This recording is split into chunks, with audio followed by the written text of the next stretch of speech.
Thank you everyone for joining us today. Really excited to be here with you today. My name is David. And if you didn't hear before, I wanted to draw your attention to the link that's down at the bottom of this slide. So ask2learn.ai/webinar.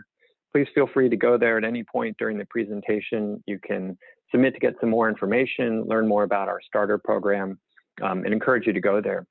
The other thing I'd say is while we're talking, feel free to go ahead and put any questions or feedback or comments that you have in the chat. We'll be pausing throughout the presentation to take a look at those and answer as many questions as we can. So I want to introduce ourselves first. Again, my name is David Birchfield. I'm the co-founder and CEO of Ask2Learn. And my background is in the learning sciences. So I was a professor at Arizona State University for a number of years, doing research around education and technology.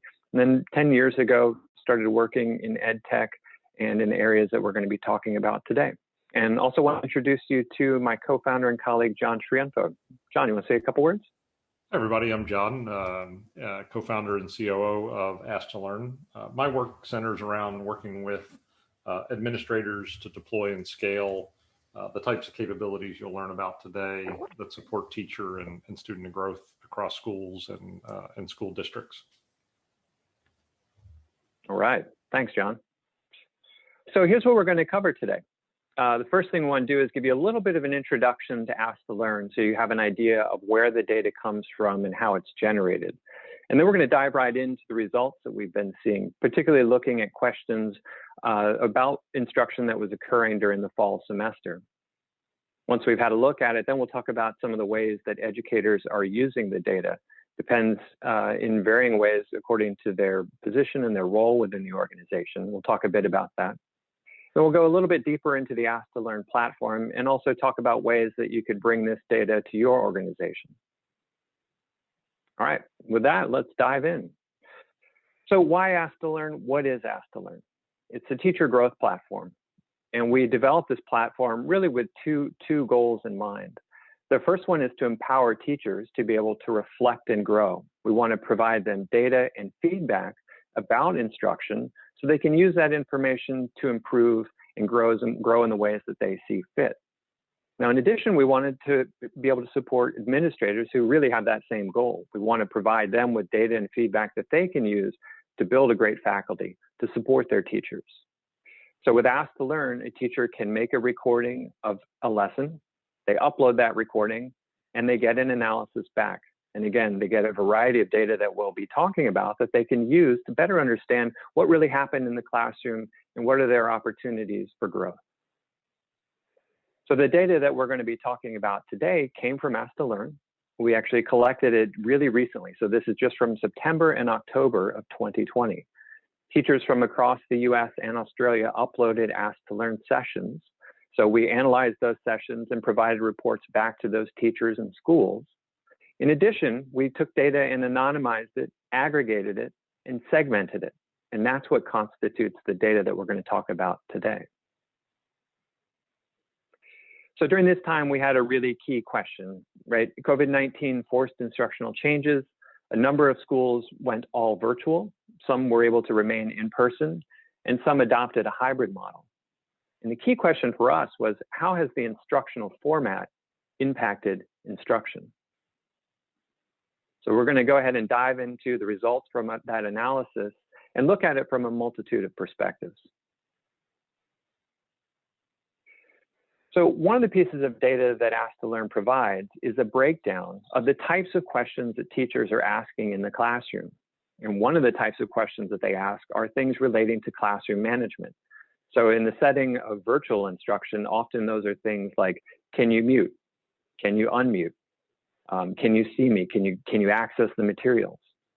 During in-person instruction, those are things a little more like, can you come to this side of the room? Can someone go and demonstrate that for us? So this graph that we're looking at now provides comparison between virtual and in-person instruction. What you see on the left is evidence that shows that 25% of the questions that teachers asked during virtual instruction had to do with classroom management. In comparison, on the right, only 15% of questions asked during in-person instruction had to do with classroom management. So a pretty big difference between what's happening in the two formats there. Let's dig a little bit deeper. So another piece of data that Ask2Learn provides is a comparison of the things that a teacher says, how many of those things are statements and how many of those are questions. It gives us an indicator of how much questioning is actually happening on a percentage basis in the lesson.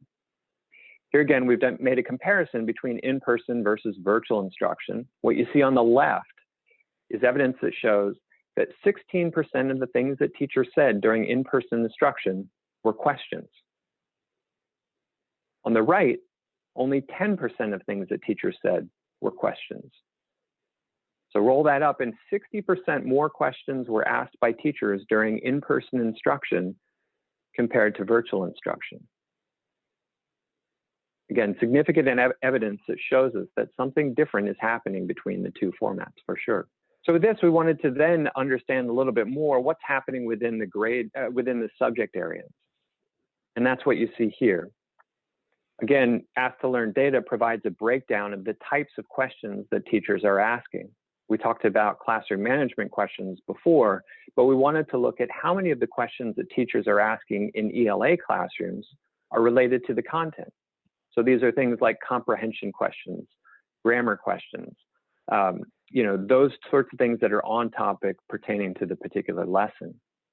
What you see on the left is evidence that 52% of the questions that ELA teachers asked during in-person instruction were content related.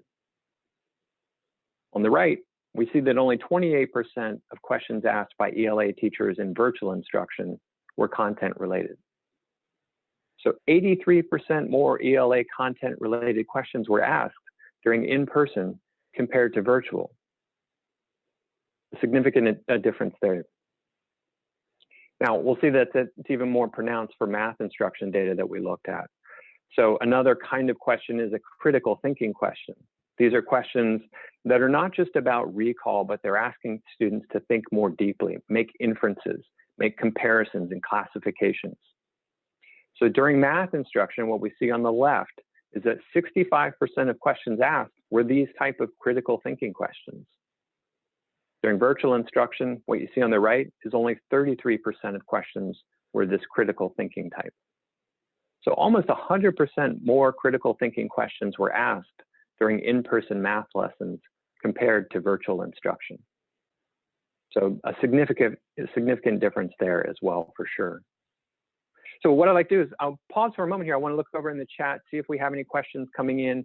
If you have any questions or comments or feedback about this data, please post them there and we'll get to as many as we can. It looks like, okay, so we've got a question about how do critical thinking questions align with Bloom's taxonomy? Great, so we're looking at this data right now actually, which is around critical thinking questions. And I mentioned that some of these are not a recall type. And so these typically are going to be the application, synthesis layer, those levels of Bloom's taxonomy. So higher order thinking constitute those critical thinking questions. So what I'd like to do is shift attention now. We've talked about the results in that data, but how are educators actually using the data? We find that a lot depends on the person's role and perspective within an organization, and that it can vary quite a bit. So first thing I'd like to do is I'd like to ask you guys, how would you use this data? So you'll see there's an interactive poll. If you can take a quick sec and respond to the poll, then we'll talk a little bit more about what we're actually seeing from educators in the work that we're doing. So first is thinking about superintendents. Often the questions that they're looking at are things like, what recommendations should I make for in-person versus remote or hybrid formats? So as the spring semester unfolds, there's a lot of decision-making that's happening. What evidence can those leaders provide in order to make an argument for what they think is the best opportunity? How can they identify what is the best opportunity and the best balance? Now, principals and coaches tend to have a different kind of set of objectives, ways that they want to use the data. So in particular, they're looking at how can I help my faculty to be their best, regardless of whether we're in-person or remote or hybrid. And one of the things that Ask2Learn provides is additional ways that those leaders can access the data to understand some of those questions. So here's an example of where there's a breakdown of a cohort of teachers showing the average percentage of questions that they're asking per lesson. You see the average in green, and really you can see all these teachers are doing a very good job of asking a good percentage of questions during instruction. But if a principal looks a little bit deeper, they might see here that, for example, there's quite a bit of variation in the number of classroom logistics type questions that teachers are asking. So over on the left, you see Susan's doing a pretty good job of keeping that to a minimum, whereas it looks like Henry's spending a fair proportion of his questioning time asking those kinds of questions. So what can we do? Is there additional training that can help? Is it a problem with the platform? What can we do to intervene to help reduce that overall percentage, particularly if it has to do with something like virtual instruction, as we were looking at before? In kind, teachers are going to be asking themselves, well, how do I know if I'm actually reaching my goals? Maybe I want to try and reduce that overall percentage of classroom management questions, or maybe I want to increase the number of critical thinking questions that I'm asking. So one thing that those teachers can do is use the platform to set and track their progress toward goals. So what you're looking at in this example is a case where a teacher wants to increase the overall number of content open-ended questions asked. The green line represents their goal of getting that to be 20%. And the purple line shows their progress over the course of a semester. So from September to December, they began pretty far below that goal. But you see around late November, they actually achieved that goal, and through the end of the semester actually exceeded by a fair margin. So being able to explicitly set goals and track progress is a key component both for individual teachers, but that of course rolls up to administrators, principals, and superintendents. All right, let me pause here again. I'm going to take a look at the chat. If you've got any questions, comments, please post them there and we'll take a look. So here's one asking, what differences have you seen across subject areas? Yeah, great question. So one of the things that we've looked at, of course, in the data that we presented so far was considering in-person versus virtual instruction and looking at that broken down by subject. But we have also done additional analysis where we're looking at comparisons between the subjects. If you go over to our data insights blog at ask2learn.ai, you'll see that we have one article in particular there, which is social studies teachers won't be surprised by this, but we saw that social studies teachers during that same period, September to October 2020, were actually asking more critical thinking questions than science teachers. So it's absolutely possible to do that, and it's certainly an area of interest that we have in looking at the data. All right, so I'd like to now shift gears a little bit and provide a better look at a platform, a little bit more detail about it and how you can bring this kind of data to your organization. And to do that, I want to hand it back over to John. John? Thanks, David. I'd like to spend a few minutes giving you an overview of how this process works, how the data is collected, and easy ways to bring it to your schools and districts so you can have this information for yourself. As David mentioned earlier, we've worked with educators for well over a decade now, and we know one of the most difficult challenges is bringing these types of technologies to schools and doing that at scale. So we've worked really hard to make this as easy as possible for teachers and administrators to deploy. The only thing that teachers need to do is record their teaching using the Ask2Learn app. They can download it either for iPhone or Android. And they'll go about their teaching as normal, except before they're teaching, they'll hit the record button, deliver the instruction, and at the end, simply upload that recording to the Ask2Learn engine for processing and analytics. Once they upload the lesson, the first thing that we do on our end is convert that audio to text to provide a transcript with the lesson. And then we operate on that text to give a set of objective metrics to teachers and administrators on every lesson every day. These are just a few examples of what's possible in the platform. The first one you see on the top left shows the teacher how much speaking she did versus being silent for students to think about and respond to her questions. And we can see almost a 76% time for the teacher speaking in this example. Diving into that teacher speech, we then look at how that was delivered, what percentage of it was delivered as statements, what percentage was delivered as questions, which we see in the bottom chart. Going further, we then do an automated analysis of those questions that were asked to put them into categories that are very meaningful for teachers and administrators to understand where they are in delivering instruction today and help them grow over time. This chart to the right shows a breakdown of those different categories, and we'll see things like classroom logistics and affirmations in this top left corner. A large focus on two types of content-related questions, content narrow and content open. An example of a content narrow question might be a math question like, what is 2 + 2? A content open-ended question would be something like, what are strategies for adding two numbers together? And then in the top right of this chart, we see things that are deeper focused questions about metacognitive prompts, knowledge connections, where we're asking students to connect their learning to previous lessons or life experiences, and observations and predictions, where we're asking them to develop a hypothesis and test that hypothesis. Everything you see here is, couples back to the data that David showed you earlier when these things get rolled up into categories, allowing educators to understand how instruction is delivered in their schools. Once teachers start using the platform, the first step is to establish a baseline of where they are. So as lessons are uploaded, you begin to get a sense for where individual teachers are, where entire faculties sit with respect to the metrics that we see here. And those can be any metrics, whether it be speaking rates or question rates over time.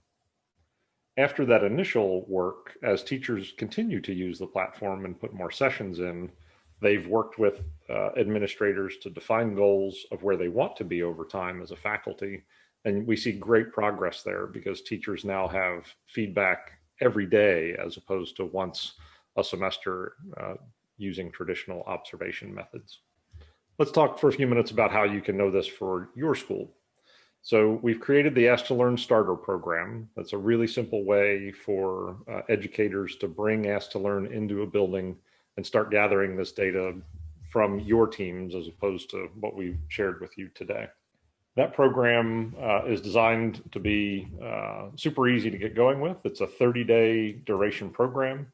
It includes 5 teacher users and an unlimited number of administrators that you would want to share that data with at no charge. It includes a transcription and analytics plan of 25 hours. And at the end of the program, we'll summarize all the data collected and present it back to you and answer your questions about what the data shows. We'll also provide 5 loaner microphones to be used during the recording process, and that's at no cost to you. You can go over to the ask2learn.ai/webinar link, fill out that form, and somebody from our onboarding team will get in touch quickly to get you started. So head on over to ask2learn.ai/webinar to get started. Those links are in the chat as well, so you can just click on that one, as well as our generic contact information here if you have other questions you'd like to discuss with us. Thank you very much. Back to you, David, for final questions. So again, if you have any questions, please put those into the chat. Any feedback, we'll be happy to address that, as many as we can. It's like we have a question about how quickly do teachers receive feedback from their lesson? So great question. So this is designed to work at scale, of course, and the turnaround time is within 24 hours. So teachers recording their lessons every day will have results back on that analysis no later than the next day. It looks like there's another question about how can teachers and admins collaborate on the data from each lesson? So that's a really important point. We've touched on that a bit in terms of talking about how the data from an individual report can roll up to that administrator view, and that's a key piece. There are a couple ways that we support that kind of collaboration. So on the one hand, it can be the example where, let's say, an instructional coach is working with a cohort of teachers, and they can form a user group so that data can be shared between the individual teachers and the coach. They can both comment on the types of questions that they're seeing in it. They can have a variety of reactions and have discussions around that report. And that kind of collaboration is really important. There's also a model that supports something more like a professional learning community. So let's say a grade level or a department could form a PLC that wants to share data and share the work that they're doing in the classroom as part of their professional development. It's a really powerful way to come together around the data. And again, both models are supported within the Ask2Learn platform. Great questions. All right, well, thank you, everyone. Really appreciate your time today. Hope this has been valuable information for you. Again, like you see here, please use these contact links. We'd love to hear from you and talk with you more. Please also keep an eye out. We're going to have additional webinars coming out throughout the year. Our goal is to provide timely information like what we've talked about here that can inform you about what's happening not last year, but what's happening now, what's happening this month in the data. And so please look for that both on our data blog and in our webinar series. Thanks, everyone, again. Have a great afternoon.